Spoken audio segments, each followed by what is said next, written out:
Estamos listos para la palabra. Vamos a la palabra. Vaya conmigo a Mateo 6. Hemos estado tocando las prioridades del diseño eterno, y hemos hablado de la nueva escala de valores que nos provee entender el diseño de eternidad y haber adquirido conciencia de eternidad, una mentalidad de eternidad y no de tiempo contable, de existencialismo humano.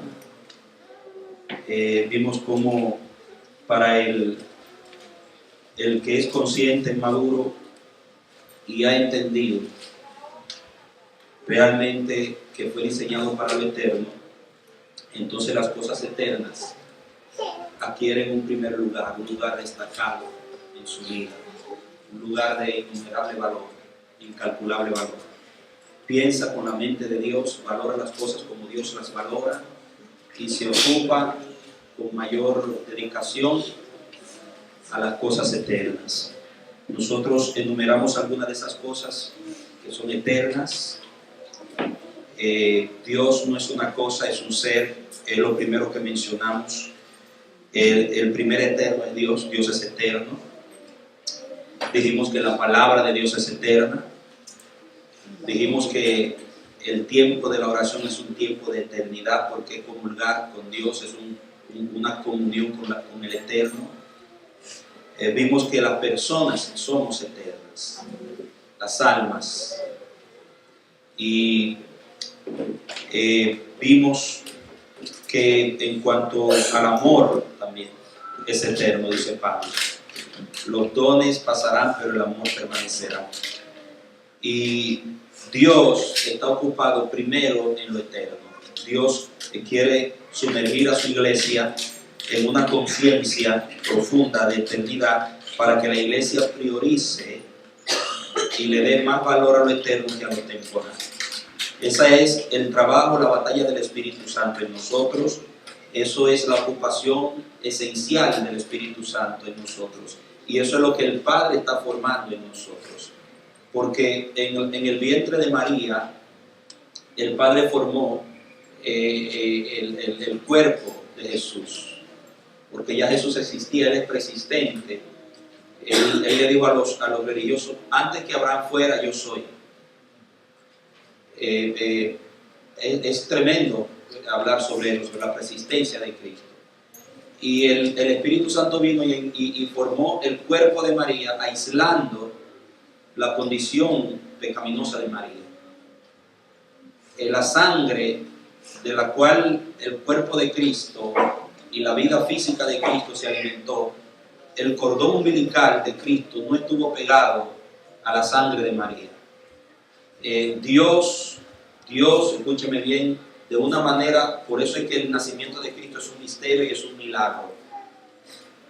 Aisló y produjo una sangre que fuese capaz de redimirnos.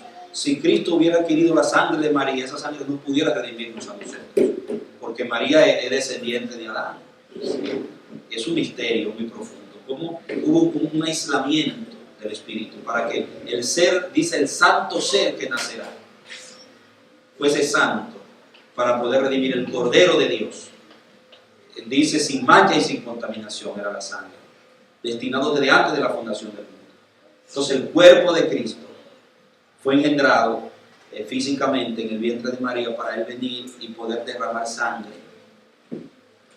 y perdonarnos. Dice Martín Lutero, decía que Dios en su eterna sabiduría se hizo humano, tomó un cuerpo para derramar sangre, cumplir su condición, que sin derramamiento de sangre no hay perdón de pecado, y por otro lado tuvo que ser Dios eterno para poder perdonarnos el pecado.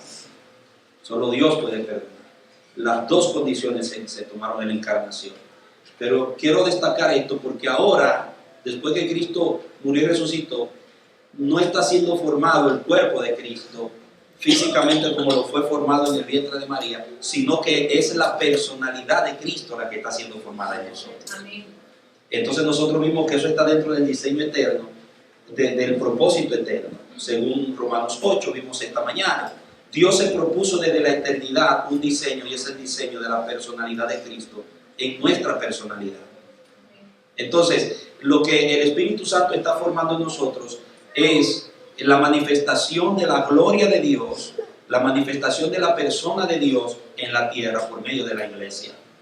La iglesia, cuando descubre, adquiere conciencia y vive de acuerdo a su diseño eterno, la iglesia adquiere una postura y un comportamiento que refleja la personalidad de Dios. ¿Por qué? Porque Cristo es la personalidad revelada del Padre. Hebreos capítulo 1, verso 3 dice que Él es la imagen misma de su sustancia y es la expresión misma exacta de su carácter. Cristo reveló al Padre. Entonces, si la iglesia es el cuerpo de Cristo, oiga bien, dice que ahora la iglesia es el cuerpo de Cristo, significa que la personalidad de Dios en Jesús tiene que estar siendo proyectada por la iglesia. La iglesia está en la tierra para revelar el carácter, la imagen y la semejanza y la gloria de Dios.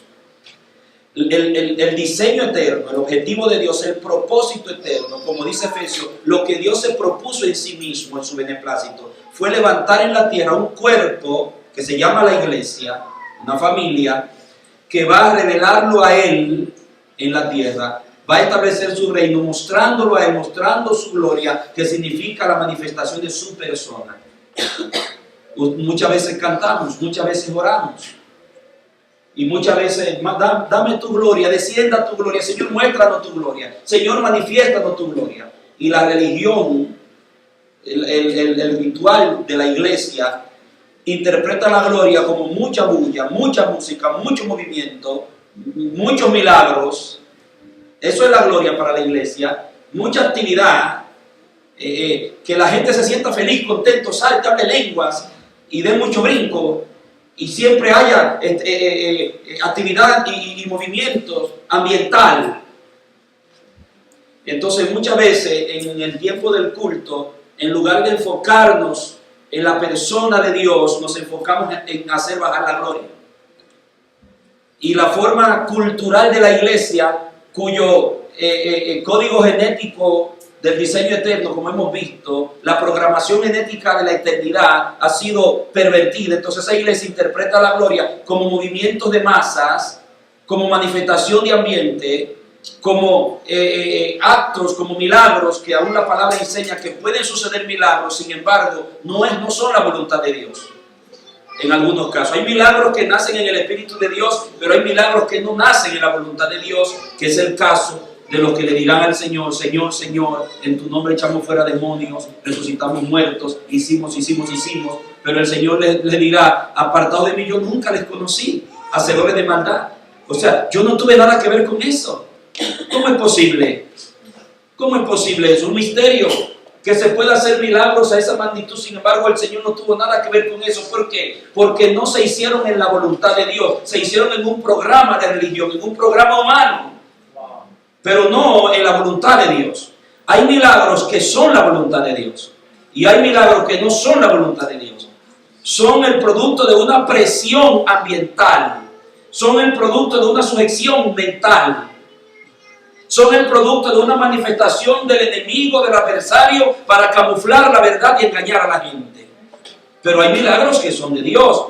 Y en un milagro de Dios se le da gloria a Dios, el fruto es de Dios y establece la justicia de Dios y se manifiesta la persona de Dios y la gloria de Dios. ¿Me doy a entender? Son cosas profundas, hermanos, pero es importante entenderlas para poder profundizar en lo que vamos ahora. Entonces, miren esto, la gloria de Dios se la voy a ilustrar de la siguiente manera. Bendecimos a Dios por la familia pastoral, el pastor Mero y la hermana familia que han llegado. Dios les bendiga.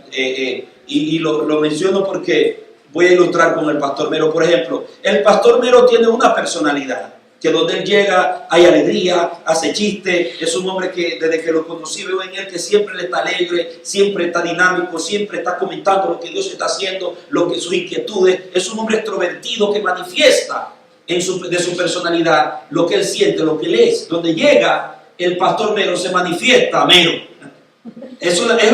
Usted sabe que llegó el pastor Mero.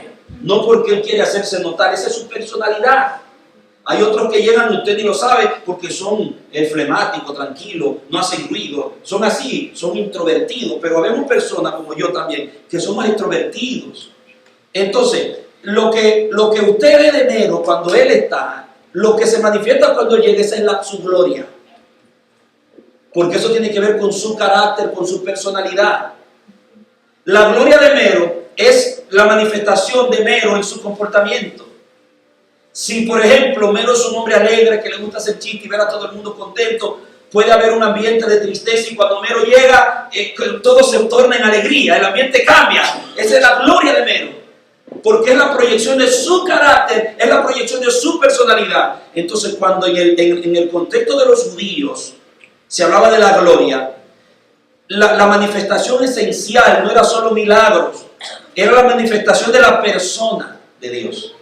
Cuando en la iglesia primitiva se hablaba de gloria, como la iglesia nace dentro de la cultura judía, entonces el concepto de gloria en la iglesia primitiva no era mucho movimiento, mucho ambiente, mucha bulla y muchas cosas, era que la persona de Dios se manifestara en la vida de los creyentes, de los hijos.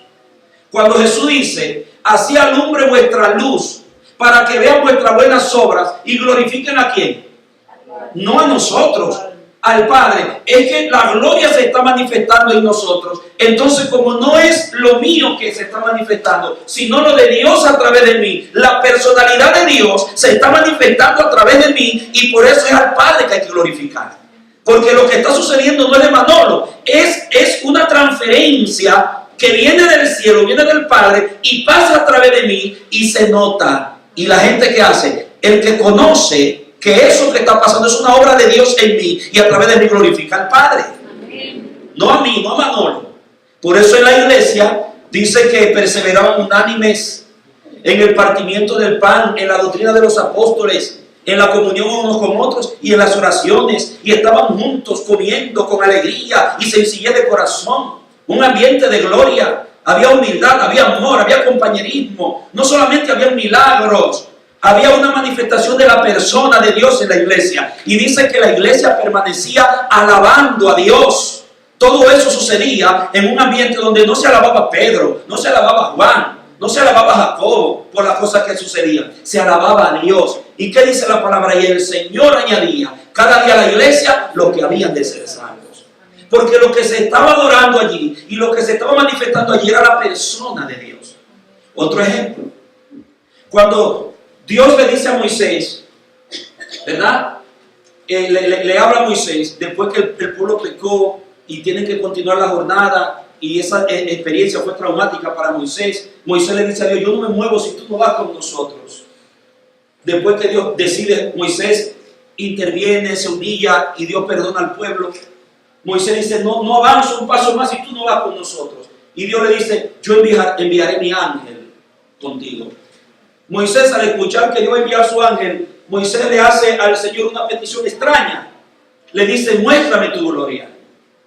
Muéstrame tu gloria. Y usted concatena eso, lo relaciona. Si Dios le dice, voy a mandar mi ángel contigo, y Moisés le dice, muéstrame tu gloria, y Dios y Moisés se están entendiendo lo que está pasando. Tal vez usted lee eso y usted no lo entiende. Porque si Dios me dice a mí, por ejemplo, me hubiera dicho a mí, te voy a dar mi ángel, yo le digo, gracias Señor. Pero sabe, Moisés sabía lo que significaba la diferencia entre ir como un ángel e ir con Dios mismo.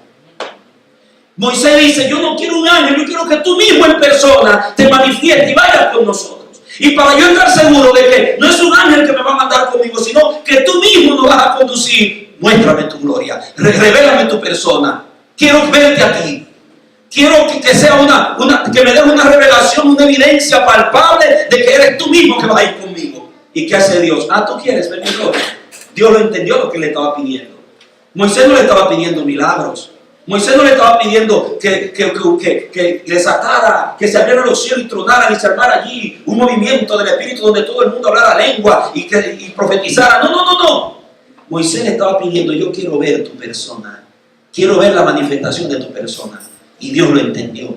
¿Y qué le dice Dios? Bueno, mira, tú quieres ver mi gloria, ven, sube acá. Ven al monte.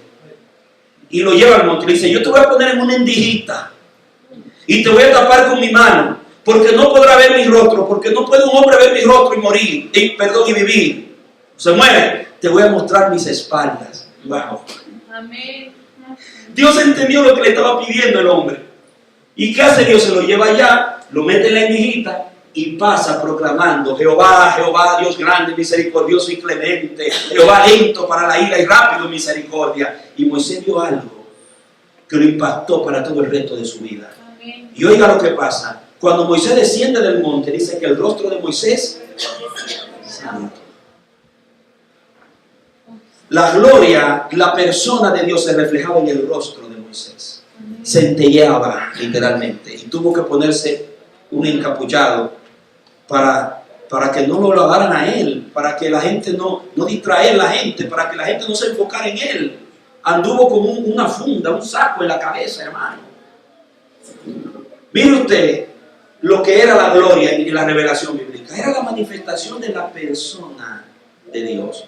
Era que Dios se diera a conocer en su plenitud, en su poder, en sus atributos morales, espirituales, de justicia. Eso es la gloria. Y el pueblo que tenía la revelación del diseño de la eternidad y sabía que había sido diseñado para Dios mostrarse en él, para llevar la persona de Dios, para que el que viera lo que ese pueblo era y lo que hacía dijera: hay un Dios operando ahí, hay un Dios operando en la tierra. Entonces, el diseño, entenderlo, ser consciente de eso es muy importante. Y cuando usted entiende eso, que usted está aquí para que Dios se manifieste en usted, que usted está aquí para ser una manifestación de lo eterno. Oiga bien, usted y yo estamos aquí para hacer una manifestación de lo eterno en la tierra.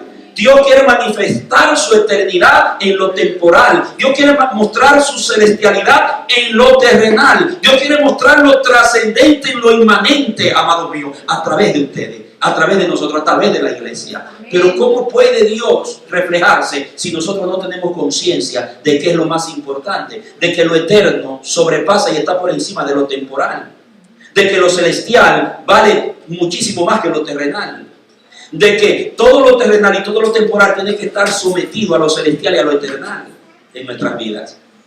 Entonces, ¿qué va a pasar?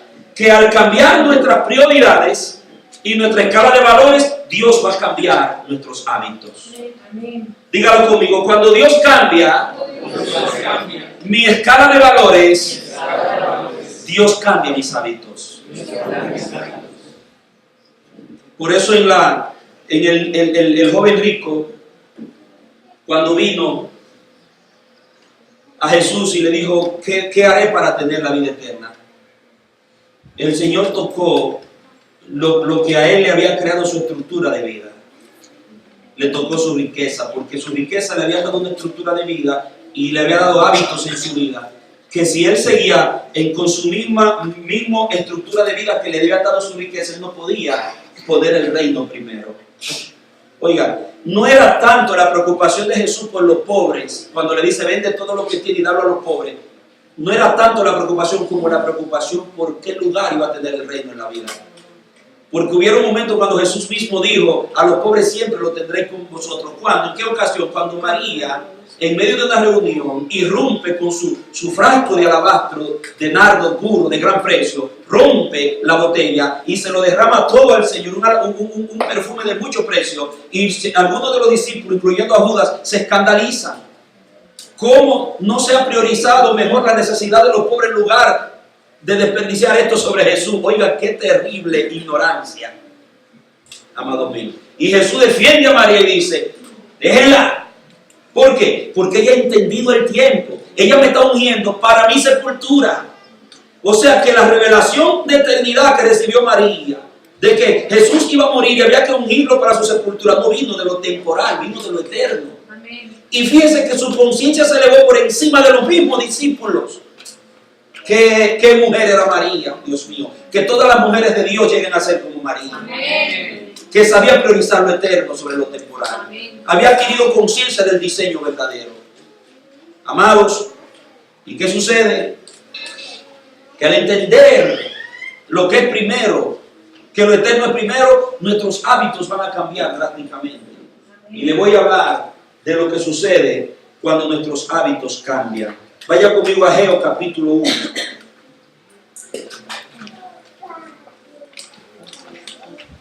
Ageo capítulo 1.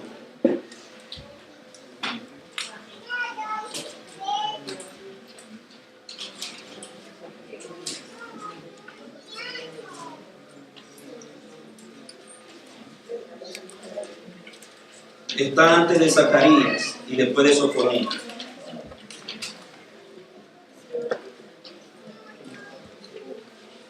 Yo le había dicho Mateo 6, ¿verdad? Sí. Pero vamos a Ageo, porque le hablé de Mateo 6 porque iba a entrar donde Jesús dice que el Señor, usted busca primero el reino y todas las demás cosas os serán añadidas.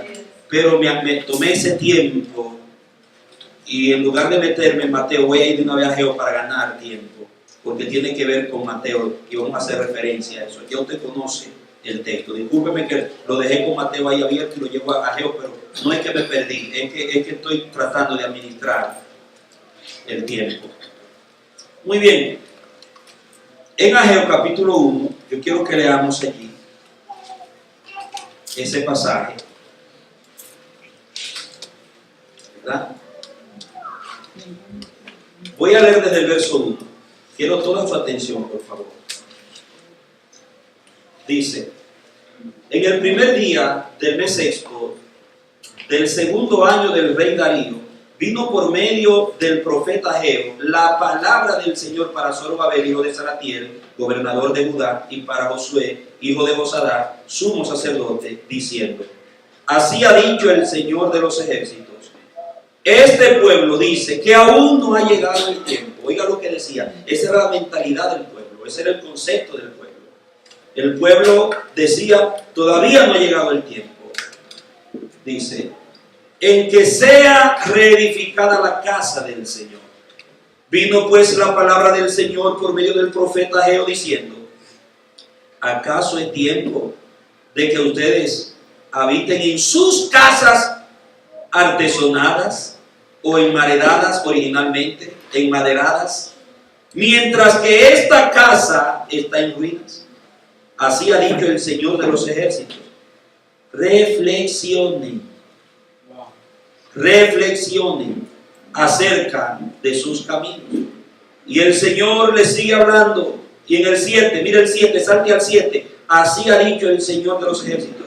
Reflexionen acerca de sus caminos, su conducta, sus hábitos. Luego va al verso 12. Bueno, mire el 9, antes de saltar al 12, mire el 9. Dice: pero ustedes buscan mucho y hallan poco, y lo que llevan a casa de un soplo yo lo hago desaparecer. ¿Por qué? Dice el Señor de los ejércitos: porque mi casa está en ruinas, mientras que cada uno de ustedes se ocupa, note la palabra, se ocupa de su propia casa. Mire cuál era lo que latía en el corazón de Dios. Mire, aquí hay un encuentro de la eternidad con la temporalidad. El Dios eterno, con el pensamiento eterno, diga una palabra de Dios, es una expresión del pensamiento eterno. Una palabra de Dios es una cápsula de eternidad. ¿Me entiendes? Un sermón, una enseñanza, una lectura de la Biblia, una impartición, un consejo espiritual, no es cualquier cosa. Es una cápsula de eternidad que te va a meter a ti. El propósito de esa palabra es llevarte, elevarte a una dimensión diferente a lo terrenal. Cuando la palabra de Dios viene a su iglesia, cuando la palabra de Dios viene a sus hijos, no viene para dejarte en el mismo lugar mental, no viene para dejarte en tus mismas estructuras mentales, viene para elevar tus pensamientos al pensamiento de Dios. Si la palabra de Dios te está siendo entregada, te está siendo ministrada, te está siendo dada, pero tú sigues pensando igual que antes, entonces algo está mal. O no eres nacido de nuevo, o eres un nacido de nuevo que estás inconsciente, o estás ahogado con los afanes de la vida, porque dice que el afán de este mundo ahoga la semilla. ¿Qué ahoga la semilla? El afán de este mundo. Cuando la palabra de Dios vino al pueblo, fue un pensamiento eterno para elevar, llevarlos a una reflexión. Cuando Dios trae su palabra y la deposita en tu espíritu y toca tu mente para transformarla, es que quiere elevar tus pensamientos a los de Él. Dios jamás va a bajar su pensamiento a los tuyos. Dios siempre va a elevar los tuyos a los de Él. Amén. Y escucha, para que tus pensamientos sean elevados, tú tienes que aprender a reflexionar. Diga, hábito de reino. El hombre y la mujer de Dios que no reflexiona no ha entendido el reino. El hombre y la mujer de Dios que no tiene tiempo de meditación no ha entendido lo que significa el mundo espiritual.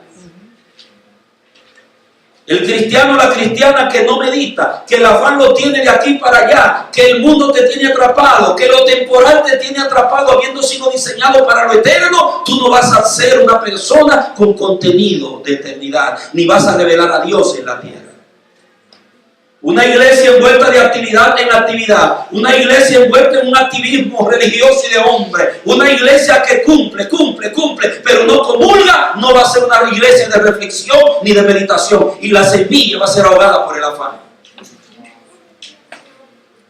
Se le demandará desde el púlpito al pueblo, se le predicará al pueblo y no se verán los cambios deseados, porque la gente, su mente, su pensamiento están lejos del de Dios.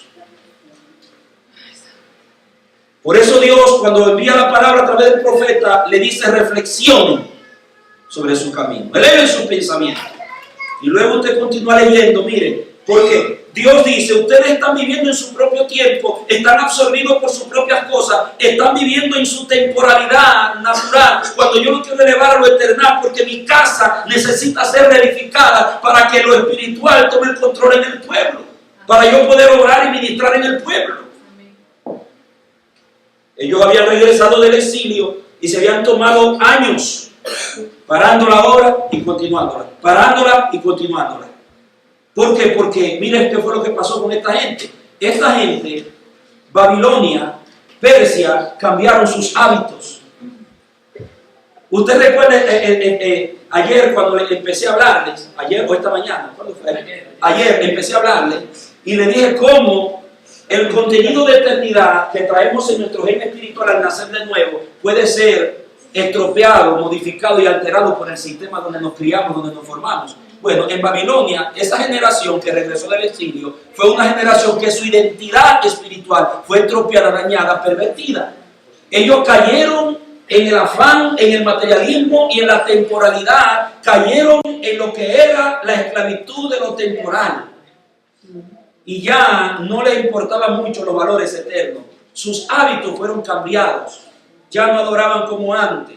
Ya no servían a Dios como antes. El concepto de Dios les fue cambiado. Y por eso no se interesaron en la casa de Dios como debían interesarse, sino en su propia casa. Su ego, aprendido en Babilonia y en Persia y a la cultura persa, les impedía reflexionar porque habían caído en el afán de acumular y de embellecer, artesonar sus propias cosas, no lo de Dios. Y ahora viene la palabra para elevar sus pensamientos y llevarlos a reflexión. ¿Por qué? Porque hay un hábito, amado mío. Hay una escala de valores y hay un nuevo sistema de hábitos en la persona que es despertada. Lo primero que sucede en un hijo de Dios, una hija de Dios que entiende su diseño de eternidad, es que es un creyente que medita. Es lo primero. Medita. Reflexiona. Y en Ageo, la palabra reflexionen es una palabra hebrea que significa sacar del inconsciente. Subir del inconsciente. Saquen del inconsciente. ¿Por qué? Porque un estado de inconsciencia espiritual es el producto de ser atrapado por lo temporal. Repítalo conmigo. Un estado de inconsciencia espiritual es el resultado de haber sido atrapado por lo temporal. El afán de la temporalidad. ¿Qué habéis de comer? ¿Qué habéis de vestir? Mi imagen, mi ego, mi yo, mi glamour, mi persona, mi casa, mi carro, mi empresa. Las cosas de este mundo te atrapan. ¿Por qué? Porque el mundo nos enseñó que soy lo que tengo, valgo lo que aparento, No el diseño en Cristo, sino el diseño del mundo. Y yo vivo afanado por las cosas, porque las cosas me dan valor según el sistema del mundo. Pero a la iglesia lo que le da valor no son las cosas del mundo, sino el diseño en Cristo Jesús, lo que es en Cristo Jesús. Su comunión con Dios y cuánto revela a Dios. Eso es lo que le da valor a la iglesia. A la iglesia no la valora el mundo, a la iglesia la valora el cielo, la valora Dios, la evalúa y la prueba Dios. La iglesia no debe funcionar aspirando a ser lo que el mundo desea que ella sea, sino lo que el cielo desea que ella sea. Por eso cuando hablábamos esta mañana, la sierva, tuvimos una conversación y una hermana decía que parecía bien que en nuestra comunidad cristiana la iglesia esté representada en el gobierno por alguien, algún candidato cristiano. Yo le hablé con mucha sencillez, le aclaré que eso no es necesario, porque la iglesia no se nutre de una silla gubernamental. La iglesia, el valor de la iglesia no se lo da el hecho de que tenga un candidato en el gobierno. El valor de la iglesia está en el gobierno del cielo. El valor de la iglesia está en la palabra de Dios. El valor de la iglesia está en lo eterno, no en la política de la tierra. A la iglesia no le da desventaja de que no tenga un candidato que la represente. La iglesia no está aquí para ser representada en un conjunto gubernamental. La iglesia está aquí para representar a Dios en la tierra y para ser aprobada por el cielo y edificada por el cielo, defendida por el cielo y nutrida por el cielo, suplida por el cielo, protegida por el cielo. Es una equivocación que un pastor deje el púlpito para ponerse la banda gubernamental, para así representar mejor el cristianismo. Ese fue el error en los tiempos de Constantino. Y la iglesia se corrompió. Está comprobado que cada vez que a la iglesia se le mezcla con política, la corrompen, la dañan. La iglesia no se vuelve mejor por entrar en la política, porque la iglesia no se sustenta ni se proyecta por la política de esta tierra que es maquiavélica, satánica. La iglesia se sustenta en la palabra. La iglesia se sustenta en el Espíritu de Cristo. La iglesia se sustenta en lo que emana del trono de Dios, el trono de la gracia. Dios es suficiente para su pueblo. ¿Me doy a entender? Entonces, cuando uno cae en un estado de inconsciencia, uno se pierde en esos tipos de cosas. Uno se desvía. Y el pueblo de Dios había caído en un estado de inconsciencia porque no reflexionaban. Y Dios le dice: reflexionen en vuestro camino. Mediten, piensen, vuélvanse conscientes, saquen del inconsciente lo que ustedes han aprendido. Piensen en su estirpe, vayan otra vez a sus orígenes. Esa es la idea. Busquen la gloria de este templo en su principio. Y yo les digo que si ustedes me obedecen, la gloria postrera será mejor que la primera. Investiguen de la gloria que había en este templo antes, para que entiendan por qué había esa gloria. Porque yo era primero. Se le daban 24 horas de alabanza al Señor en el tabernáculo. Y esas 24 horas siguieron en el templo hasta que Salomón se corrompió. Hasta que se corrompió Salomón. Entonces, amados, reflexionar es una de las primeras señales del cambio de los hábitos. Un hombre y una mujer de reino medita en la palabra. Medita en quién es Dios y medita en quién es Él en Dios. Eso es diario. Y yo le voy a dar un ejemplo. Yo quiero que usted vaya a algo que a mí me impresionó cuando lo leí. En Génesis. Vaya a Génesis, capítulo... déjeme buscarle el pasaje preciso. Cuando le traen esposa a Isaac.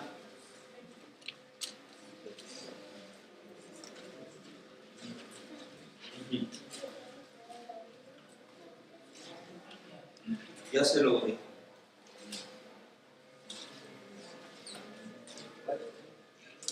Génesis 24. Génesis 24. Para que ustedes vean algo. ¿Por qué los patriarcas fueron como fueron, donde vivieron? ¿Por qué Isaac fue como fue? Dice en Génesis 24, el verso 62 en adelante. Dice, aconteció, ya lo tienen, Génesis 24, 61 en adelante. Perdón, 62, gracias hijo. Aconteció que Isaac venía del pozo de Lahai Roi porque habitaba en el Negev. Hacia el atardecer, Isaac había salido al campo a hacer ¿qué? Meditar. Para meditar. Diga Isaac, meditaba. Meditar. ¿Qué salía Isaac a meditar al campo? ¿Qué meditaba Isaac cuando salía al campo? ¿Qué cree usted que hacía Isaac en los atardeceres cuando se iba al campo a meditar? ¿En qué meditaba? Amén. Amén. Oiga. Isaac tenía un legado que le había dejado su padre Abraham. Isaac, cuando Abraham fue a interceder por Sodoma y Gomorra, ¿sabe por qué? Dijo Jehová que no podía esconderle lo que iba a hacer con Sodoma y Gomorra, Abraham. ¿Usted recuerda? Yo sé que él va a enseñar a sus hijos mi camino y lo va a llevar a vivir en justicia, a ser como yo. Isaac fue instruido y el padre lo enseñó que aunque tú tengas mucha vaca, muchas ovejas, muchos siervos, mucho trabajo, mucha riqueza, nunca ponga primero eso que es nuestro Dios. Amén. Amén. Y Abraham le enseñó a Isaac, lo único que te va a permitir a ti que tú puedas permanecer y guardar el legado del Dios nuestro, que nos ha sido el Dios, que nos ha sido ser quienes somos y nos ha prometido a nuestras generaciones pastorearnos, es que tú no te dejes absorber ni por la riqueza que Dios te da, ni por el lugar donde tú estás. Ese era el pleito de los patriarcas. Ser diferente en medio de la tierra de pagana donde estaban, adorar, levantarle altares a Dios y dar la prioridad a Dios por encima de sus riquezas. Isaac, con todas sus responsabilidades que tenía, con todos sus negocios, con todos sus esclavos, con todo lo que recibió de su papá, Isaac no dejaba de meditar. Tenía un tiempo sagrado para meditar porque él sabía, había aprendido que eso era un tiempo de eternidad.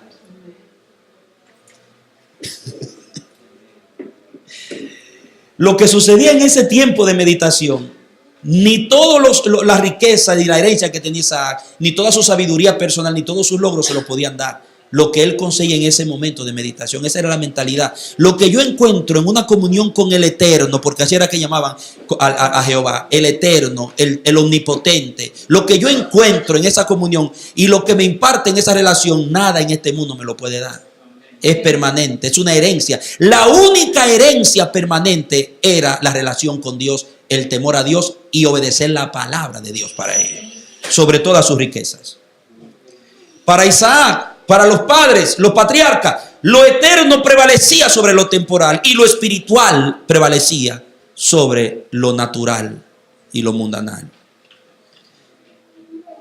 Amado, y si eso era en ellos, que el espíritu venía y se iba, que lo eterno ellos no eran residencia de lo eterno, tenían revelación momentánea de lo eterno. ¿Cuánto más nosotros que somos residentes de lo eterno? Amén. La eternidad reside en ti. Amén.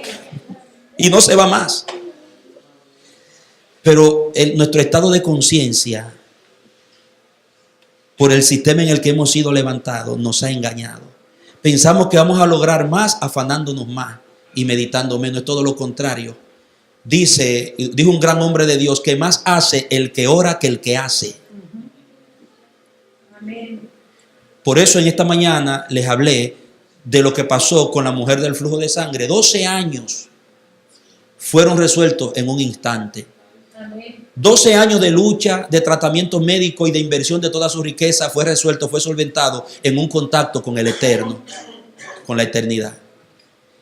El paralítico, el cojo de la hermosa, 40 años fueron resueltos en un instante de un contacto con lo eterno, no con Pedro, con lo que había en Pedro, que era lo eterno. Amados, yo he visto a Dios transformar vidas, mire, en un instante, que lucharon toda su vida para salir de la situación en la que estaban, por una manifestación de eternidad en un momento. ¿Por qué usted que Marta está afanada y turbada con muchas cosas de hacer? Marta no meditaba. Marta no es una mujer que da ejemplo de que reflexionaba. Marta era una mujer siempre corriendo. Estaba Marta. Siempre Marta estaba apurada. Cuando Cristo va a la casa, Marta está salvaguardiando la imagen. Hay que atender bien al maestro. Dar una buena comida, porque ella estaba pensando en su imagen, en la imagen de la familia. No estaba pensando en la persona del huésped que tenía. Pero María no le importaba su imagen. María tenía revelación porque María meditaba. Y la prueba es eso, que cuando Jesús fue a su casa, ella se sentó ahí. ¿Y qué le dijo Jesús a Marta? Cuando Marta le reclama, ¿tú te das cuenta, cuidado de que esta mujer está sentada y no me ayuda? ¿Y qué le dijo Jesús? Marta, Marta, afanada y turbada, con muchas cosas que hacer. Una cosa es necesaria. Y tu hermana María ha tomado, ¿qué? La mejor parte, la cual nunca le será quitada, porque eso era un momento de eternidad. El pan que ella se está comiendo es eterno. Y lo que tú estás preparando se va a ir a la letrina, perdóneme la palabra. Y muchas veces la iglesia no entiende eso. Esos ministerios que están enfocándose en una visión de prosperidad, de bienes materiales, de la riqueza de este mundo, de poseer, de decláralo y es tuyo, lo es tuyo, no han entendido lo eterno. No han entendido lo eterno. Amados míos. Entonces, ustedes ven la diferencia. Cuando Lázaro muere, ¿quién es la que anda detrás desesperada reclamándole a Jesús? Marta. Señor, si hubiera estado aquí. Y Jesús tranquilo. Y María estaba allá en la casa y María vino tranquila y le habló al Señor tranquilo. Usted nota la diferencia, léelo para que usted vea. Era una mujer tranquila, era una mujer controlada por el cielo, una mujer llena del cielo, María. Porque meditaba, valoraba los tiempos de eternidad. ¿Usted cree que Isaac fue quien fue? Era meditaba. Mire algo conmigo para que usted vea. Vaya conmigo a Lucas capítulo 5. Porque cuando tus valores cambian, tus hábitos cambian.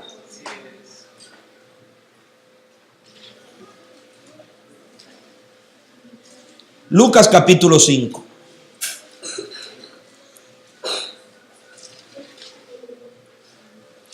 Verso 15. Este versículo a mí, amados míos, me ha ministrado de una manera, cada vez que lo leo me avergüenza, se lo digo francamente. Dice, sin embargo, su fama, hablando de Jesús y su ministerio en su apogeo, se extendía cada vez más y se juntaban a él muchas multitudes para oírlo y para ser sanadas de sus enfermedades. Y mire qué dice el 16. ¿Qué dice su Biblia? Léalo, pastor. Pero con frecuencia él se retiraba a lugares solitarios y oraba. ¿Por qué usted que el 16 dice pero? Los querían absorber. Cuando Jesús tenía mayor trabajo, mayor demanda, era cuando más rápido salía del montón y se iba a un lugar solitario, dice ahí. Pero él se apartaba a un lugar desierto y oraba. Si Jesús hubiera sido otro, hubiera estado resolviendo el problema a todo el mundo y siempre afanado, y siempre, no, Jesús nunca anduvo deprisa, Jesús nunca estuvo afanado. De hecho, cuando lo quisieron meter en el afán, él se rehusó. A Pedro le dijo, Pedro, tenme la barquita ahí tranquila para cuando la gente me apriete, yo me voy por ahí. Señor, corre porque Lázaro, tu amigo Lázaro está enfermo. Déjenlo tranquilo, que esa muerte es para gloria de Dios. Nadie nunca puso a Jesús a correr. Por eso Jesús le enseñó a sus discípulos, cuídense del afán y de la ansiedad, porque ustedes tienen que ser hombres conscientes de lo eterno. Ustedes tienen que vivir en una conciencia diaria de lo eterno. Y cuando usted sienta como que el mundo lo está atrapando, como que usted no tiene tiempo de orar, de leer la Biblia, que ya no puede congregarse, que no puede tener tiempo de eternidad con Dios, mire, reflexione, porque el diablo está detrás de eso.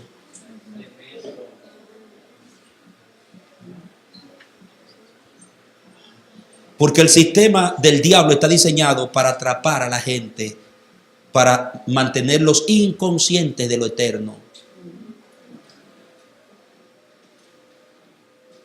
Entonces la iglesia se ha ocupado con tantas cosas que se ha olvidado de Dios mismo. Y el mensaje de Dios para la iglesia hoy: iglesia, reflexiona en tus caminos. Medita. Sal de tu inconsciencia. ¿Por qué, amado, hay tanto pecado dentro de la iglesia? ¿Por qué la iglesia está tan débil? ¿Por qué la iglesia es tan poco impactante? ¿Por qué la iglesia es tan frágil? ¿Por qué? Usted abre los canales de YouTube y usted ve cómo los pastores se están insultando públicamente unos contra otros. Cómo ahora es la misma iglesia la que lava los trapitos públicamente, la que le saca los trapitos al suelo. Ya el mundo no tiene que hacer eso. Los mismos pastores unos con otros se están matando por YouTube, desnudándose. Eso es terrible, porque no hay conciencia.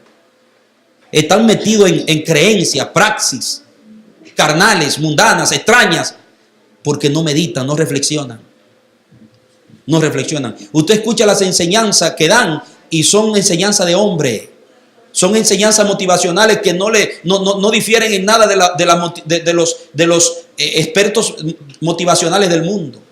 Las iglesias la han convertido en centro de motivación en lugar de centro de palabra de Dios, de edificación de reino. Y el pueblo está en un estado de inconsciencia, mucha actividad, muchos conciertos, muchas conferencias y la gente corriendo de aquí para allá. Muchos, a cada rato se levanta una onda y todo el mundo detrás de esa onda. Por allá se levanta otra moda y todo el mundo, porque no hay conciencia. Entonces el concepto que tienen de Dios le han metido en esa carencia del mismo Dios que predican. Porque el concepto que usted va a tener de su Dios va a elevar su calidad de vida espiritual. Usted no puede vivir en santidad si usted no tiene conciencia de un Dios santo. Usted no puede vivir en santidad y hacer justicia y rechazar las ofertas de este mundo si usted no tiene conciencia del valor del Dios eterno y de lo eterno. Pero para eso usted tiene que reflexionar. Tiene que tener un hábito de reflexión. Salmo 1, mira el Salmo 1. Ay, santo, Salmo 1. Usted ha leído mucho ese salmo y se lo enseñamos a los jóvenes. Del varón bienaventurado. Pero ¿por qué ese varón es así?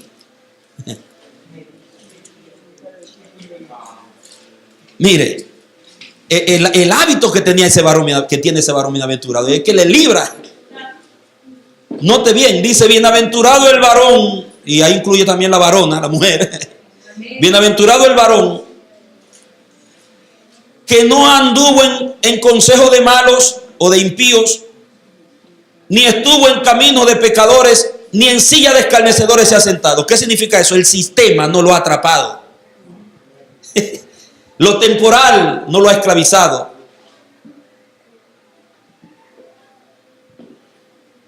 Más bien, verso 2, en la ley del Señor está ¿qué? Su delicia. Ese tipo tiene conciencia de eternidad. Porque él entiende que la ley de Dios son cápsulas, la palabra de Dios es cápsula de eternidad. Cuida su conexión con lo eterno. Dice, más bien, en la ley del Señor está su delicia. ¿Y en ella qué hace? Medita de día y de noche. Había reflexión. Por eso no caía en las redes de este mundo. No se dejó llevar por el camino de los pecadores ni de los malvados. Porque reflexionaba, meditaba. Amados míos, en la ley de Jehová, de día y de noche. ¿Y cuál es el resultado? Será que como árbol plantado junto a corrientes de aguas, que da su fruto en su tiempo y su hoja no cae, y todo lo que hace prosperará. El resultado. Porque ¿qué le dijo Dios a Israel? Israel, si tú oyes mi palabra, la reflexionas y la practicas, la guardas. ¿Qué es guardar la palabra? Es reflexionarla. Amado mío, dice, la bendición te perseguirá y te alcanzará. Tú no tendrás que andar detrás de ella, ella andará detrás de ti, será cabeza y no cola. Yo te sustentaré, yo te haré una nación que te envidiarán las otras naciones de la tierra por tu priorizar lo eterno. Ahora, mire que ese varón bienaventurado, porque él ha priorizado lo eterno y cela su tiempo con Dios, ha desarrollado un hábito de eternidad. Porque meditar en la palabra de Dios, sacar un tiempo para sentarse en el jardín o en tu balcón con un cafecito o un juguito de naranja y con la palabra y sentarte y cerrar tus ojos y meditar. en quién eres tú y quién es tu Dios en este mundo. ¿Cómo debo vivir en medio de este mundo? Padre, ¿quién soy yo aquí y quién eres tú para mí? Según la conducta de Dios revelada en su palabra. Eso a ti te eleva a un nivel de vida espiritual que el mundo jamás te podrá atrapar. Porque tú vas a discernir cuando es una oferta del diablo para apartarte de tu Dios y para dañar el propósito de Dios en tu vida. Así lo vas a discernir. Porque el que discierne es el que medita. Dígalo conmigo. El que discierne es el que medita. Por eso este muchacho, este varón bienaventurado, si podemos llamarlo hombre bienaventurado, cuando venía el consejo de los malvados, decía, no, yo por aquí no camino. Sabía la diferencia entre un camino de justicia y un camino de pecadores. Porque meditaba. Tenía tiempo con la palabra de Dios y con Dios. Y el resultado era que tenía el verdadero éxito. Estaba plantado junto a corriente de agua. Y era un árbol firme que su fruto daba su fruto en su tiempo y su hoja no cae y todo lo que hace prospera. Porque diga, porque Dios sustenta su diseño.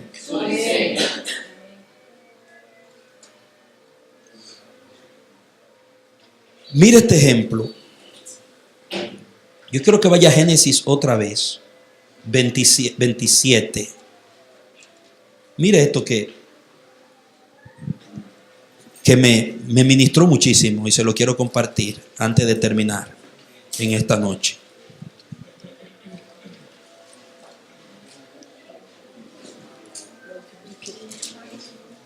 Génesis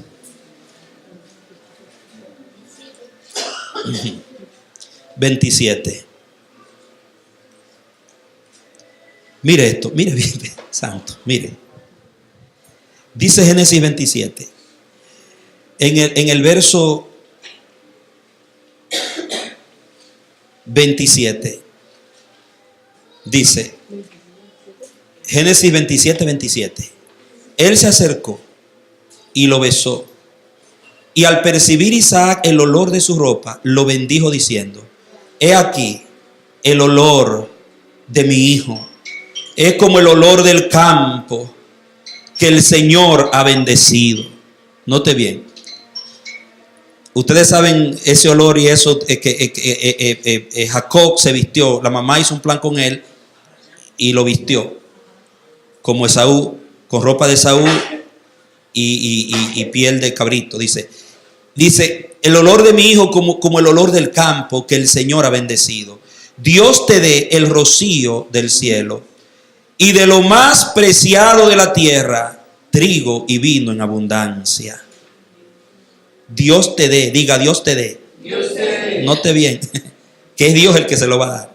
Dios te dé del rocío del cielo y de lo más preciado de la tierra, y trigo y vino en abundancia.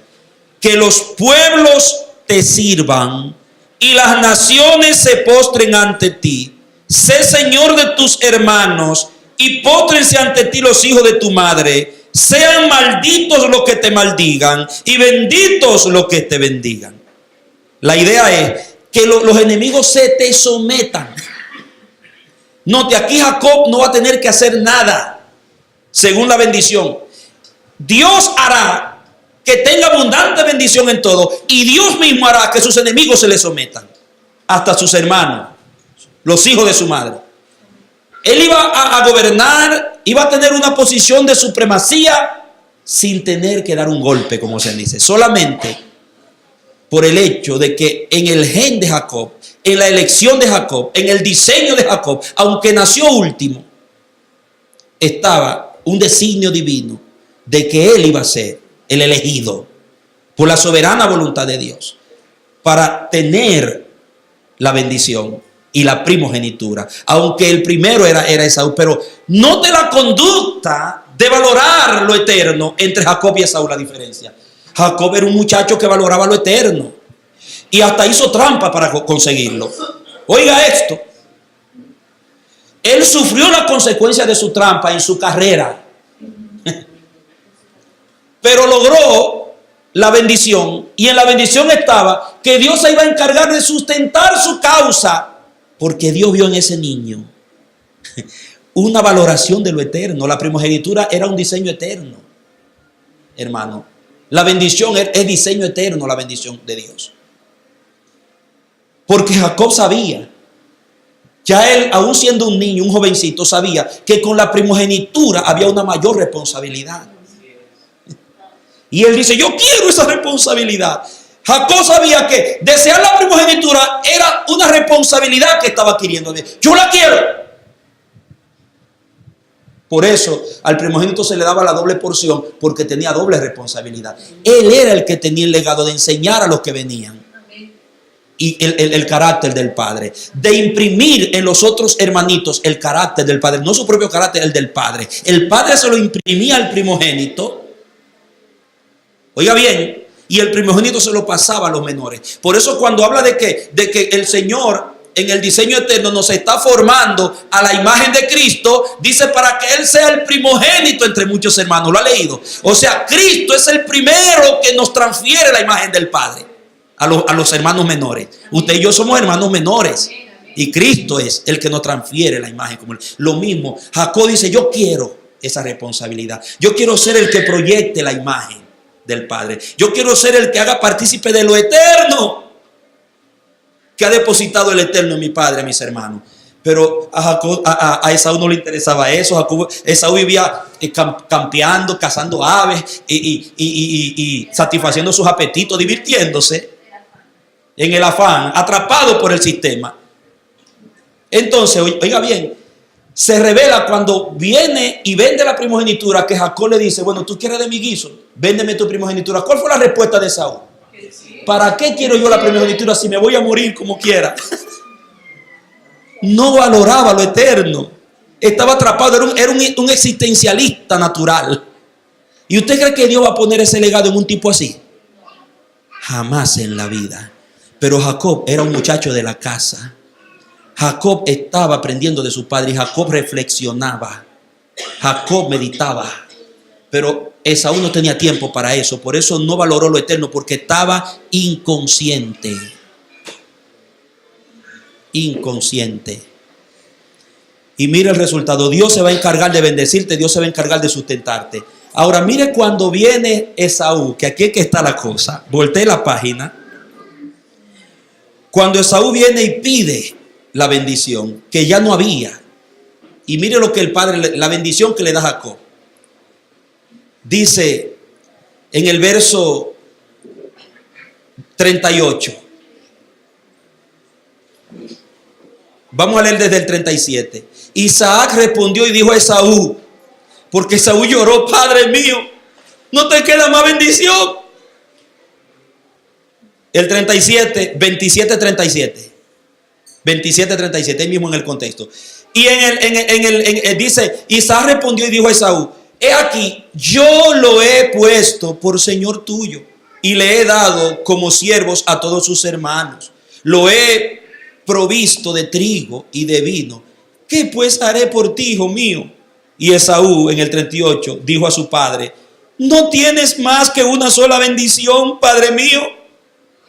Bendíceme también a mí, padre mío. Y Esaú alzó su voz y lloró. Entonces respondió Isaac su padre y le dijo, he aquí, será favorecido el lugar que habites con los más preciados productos de la tierra y con el rocío del cielo arriba. Y mira el 40, de tu espada vivirás. Tú tendrás que matártela como un toro para poder vivir. Tú tendrás que buscártela tú. Oiga, dice por misericordia, no dice Dios te dará como le dijo a Jacob, dice será bendecido, tendrá sustento. Porque era de la simiente de Abraham, de Isaac, estaba bajo la cobertura de la bendición. O sea, vas a agarrar algunas boronitas, pero tú te vas a sustentar por tu propia espada. Mientras que a Jacob dice, Dios someterá a tus enemigos. Note la diferencia. Diga, cuando priorizo lo eterno, cuando mis hábitos ponen primero a Dios y lo de Dios, Dios se encarga de mis necesidades. ¿No fue acaso lo mismo que dijo Jesucristo en Mateo 6? Es un principio. El Señor se encargará de tus necesidades. No se preocupen, porque si Él viste los lirios del campo, alimenta las aves, ¿no le va a cuidar a ustedes? Busquen primero el reino, enfóquense en lo eterno, cambien sus hábitos, hagan que lo de Dios sea lo primero en su vida, aunque tengan que pagar un precio, y Dios se va a encargar, porque no sabe Dios cuáles son nuestras necesidades antes de que se las pidamos. Pero ¿qué nos engaña el sistema? A estar corriendo detrás de las necesidades cuando ya Dios las sabe. Dios lo que quiere es que tú, como Jacob, ame lo eterno y que tu pasión, tu devoción, lo que realmente te apela en esta tierra sea lo que le apela a Dios. Entonces, el primer hábito de un hombre que ha descubierto el diseño de eternidad y ha adquirido conciencia del valor de lo eterno, de las cosas eternas, es que sus hábitos cambian. Es un hombre que medita. Es un hombre que saca tiempo para reflexionar. Es una mujer de Dios que no se deja atrapar ni permite que nadie le quite ese tiempo, porque ese tiempo es que le da la capacidad de discernir lo que es de Dios de lo que no es de Dios y de que Dios se proyecte en su vida. Lo segundo que hace esa persona, amado mío, aparte de meditar, se lo voy a dar y terminamos así rapidito. Mañana voy a continuar. Se lo voy a mencionar para que lo continuemos mañana. Esa persona, lo segundo que hace, que esa persona comulga con Dios a través de sus ofrendas. Comulga con Dios. Y eso lo vamos a profundizar mañana, lo que es comulgar. Primero medita, segundo comulga y tercero impacta. Esa persona vive primero para meditar y tener conciencia, desarrollar conciencia de quién es Dios y quién es Él en Dios. Segundo, esa persona, mis amados, no solamente va a comulgar, sino que esa persona no solamente va a meditar, sino que va a comulgar, se va a acercar a Dios, no es como un cumplidor de un rito, sino con alguien que quiere tener una relación íntima, fundirse con Dios. Hay una diferencia muy grande. Y tercero, va a resultar en una vida de impacto.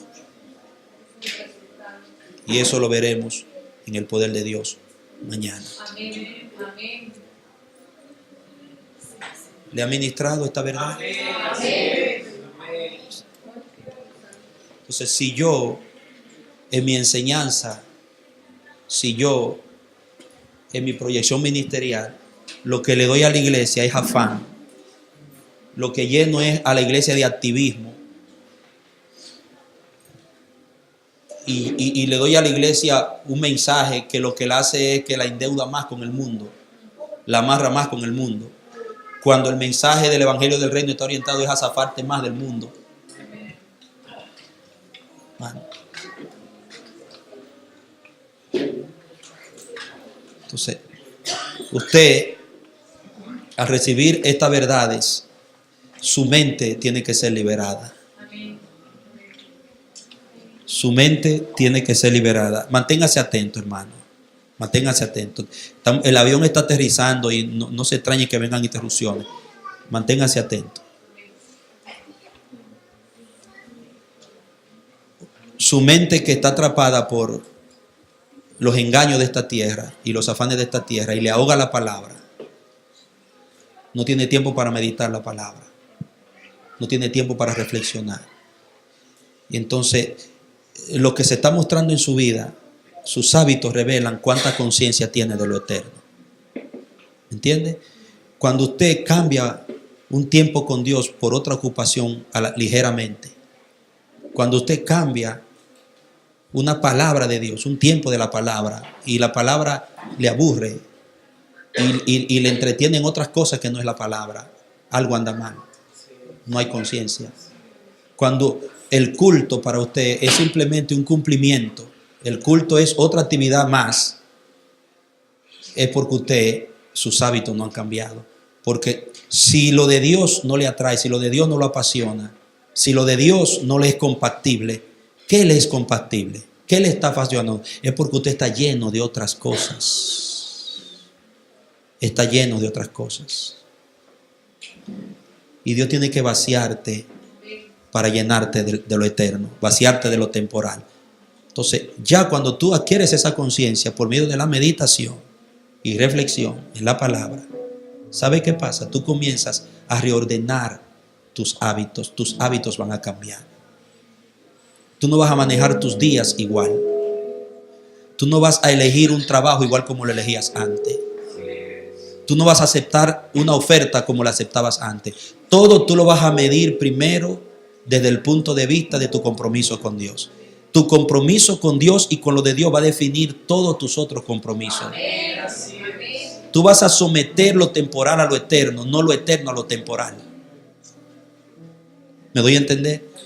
¿Y sabe cuál va a ser tu sorpresa? Que Dios te va a bendecir más, comprometiéndote menos con el mundo. Que lo que tú, como Esaú, con tu propia espada ganaste. Porque lo que se gana con la propia espada da dolor y lágrima y no satisface, no te llena.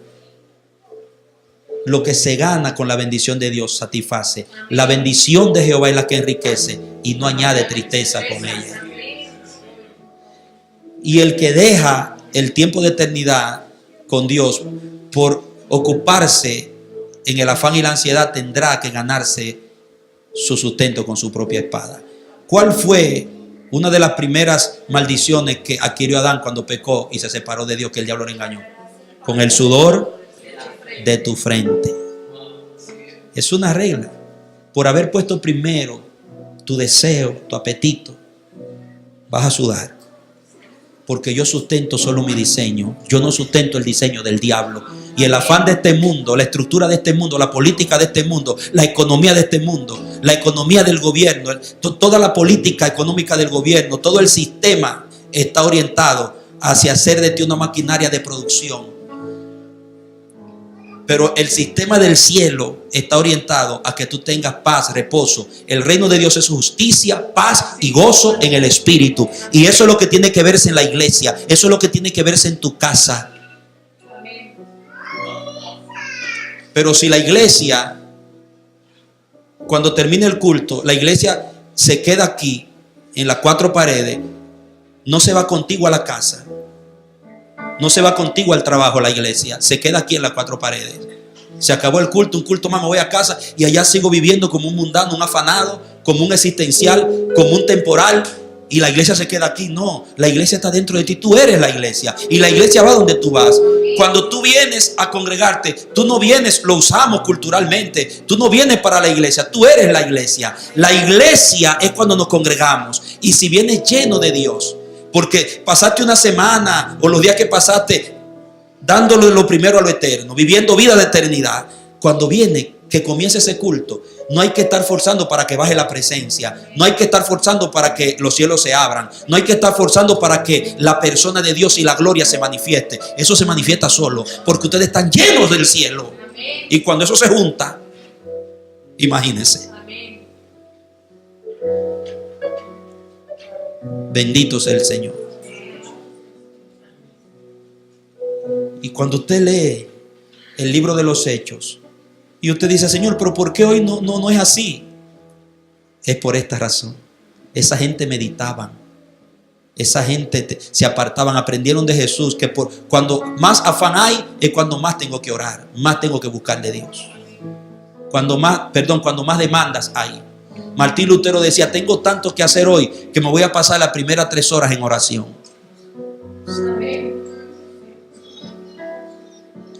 Oigan, iglesia, pastor, no es cuánto hacemos, es cuánto oramos, es cuánto adoramos, es cuánto nos rendimos a Dios, es cuánto obedecemos. Entonces, ¿qué va a pasar con usted? Que por estar lleno de lo eterno, donde quiera que usted vaya, usted va a depositar gracia. Porque usted va a estar lleno de gracia. Su compañero de trabajo, alguno usted se gana para Cristo. El que es elegido de Dios y está allí con usted va a ser atrapado por la fe de usted. Y usted lo va a discipular, le va a dar lo que usted tiene. Y esa persona va a entrar en una dimensión. Porque al usted estar lleno de lo eterno y esa persona determinada por el Espíritu para ese contacto con usted, ser tocada por usted, va a tocar lo eterno y su vida va a ser cambiada solamente con mirarlo a usted.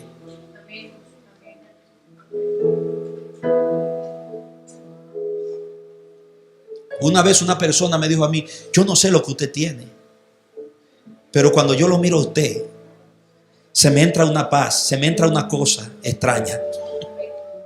Y yo dije, bueno, tengo el Espíritu de Dios en mi vida. Hay personas que yo las he abrazado y yo he sentido el impacto de Dios al abrazarlas. Están llenos de Dios. Hay personas con las que usted habla que están llenos de Dios. Y cuando usted termina esa conversación, usted es otra persona. Usted se eleva. Usted no sigue igual. Y para eso es que está la iglesia. La iglesia no está para ser llenada del mundo. La iglesia está para llenar al mundo de Dios. Amén, amados. Que Dios nos ayude. Mañana continuamos. Inclina tu cabeza.